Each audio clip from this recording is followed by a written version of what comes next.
नमस्कार, मी डॉक्टर मिलिंद कुलकर्णी. आज आपण किडनी या अवयवाविषयी थोडं जाणून घेणार आहोत.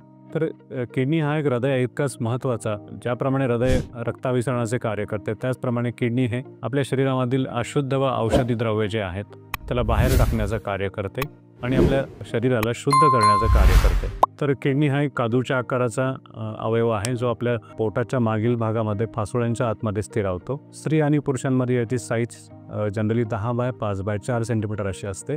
तर किडनी ही आपल्या शरीरामधील अनावश्यक आणि विषारी द्रव्य आहेत त्यांना बाहेर टाकून आपल्या रक्ताला शुद्ध करण्याचं कार्य करते. तर याचं प्रमुख कार्य काय आहे? तर फर्स्ट आहे रक्ताचे शुद्धीकरण. आपल्या शरीरामध्ये अनावश्यक व टाकाऊ पदार्थ मूत्राद्वारे बाहेर टाकण्याचं काम किडनी करतात. सेकंड आहे शरीरातील पाण्याचे शुद्धीकरण. आवश्यक त्या पाण्याची लेवल मेंटेन करून अनावश्यक पाणी मूत्राद्वारे बाहेर टाकून किडनी आपली पाण्याची लेवल मेंटेन करतात. थर्ड आहे आपल्या रक्तदाबावर म्हणजेच बीपी वरती नियंत्रण ठेवणं. किडनीद्वारे एरिथ्रोपॉयटिन, प्रोस्टाग्लँडिन व अल्डोस्टेरॉन नावाचे हार्मोन सिक्रेट होतात, जे की आपल्या ब्लड प्रेशर म्हणजेच रक्तदाब नियंत्रणात करण्याचं कार्य करतात. फोर्थ आहे रक्तकणांची निर्मिती म्हणजेच आरबीसी किंवा हिमोग्लोबिन लेवल मेंटेन करण्याचं काम एरिथ्रोपॉयटिन नावाचं हार्मोन, जे की किडनी वाटे सिक्रेट होतं, हे करतं. त्यानंतर आपलं हाडं मजबूत ठेवण्याचं कार्य किडनी करतात. किडनीमध्ये व्हिटॅमिन डी नावाचा हार्मोन निर्माण होऊन त्याद्वारे कॅल्शियम व फॉस्फरस लेवल मेंटेन करून आपले हाडे मजबूत ठेवण्याचं काम किडनी हे करतात.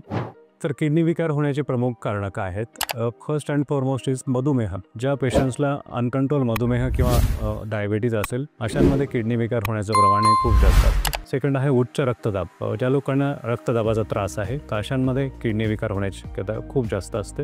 थर्ड आहे ज्यांना ओबेसिटी किंवा लठ्ठपणा आहे, अशांमध्ये किडनी विकार होण्याचं प्रमाण हे खूप जास्त असतं. त्यानंतर हे वय जर 60 वर्षापेक्षा जास्त असेल, तुम्ही ॲट रिस्क आहात की किडनी विकार होण्यासाठी. त्यानंतर बरेच इन्फेक्शियस कॉजेस जसे की किडनी कॅन्सर आहे, किडनी स्टोन आहे, युरिनरी ट्रॅक्ट इन्फेक्शन्स आहेत किंवा काही जन्मतःच किडनी दोष आहेत, अशा अनेक कारणांमुळे किडनी विकार होऊ शकतो. किडनी विकार झाल्यानंतर लक्षणं काय होऊ शकतात? जसे की सकाळी उठल्यानंतर डोळ्याच्या वरच्या भागामध्ये सूज येणे, चेहऱ्यांवरती पायावरती सूज येणे, थकवा अशक्तपणा जाणवणे, वारंवार लघवीला जायला लागले, विशेष करून रात्रीच्या वेळी जर लघवी येत असेल तर हे किडनी विकारचं लक्षण असू शकतं. थोडं चालल्यानंतर दम लागणे, खूप अशक्तपणा येणे, भूक न लागणे, सांध्यांना क्रॅम्प्स येणे, सांधे दुखणे, लघवीचं प्रमाण कमी होणे, थोडं चालल्यावरही दम लागणे किंवा कमी वयात काही पेशंट्सला बीपीचा त्रास होणे किंवा बीपी लागणे.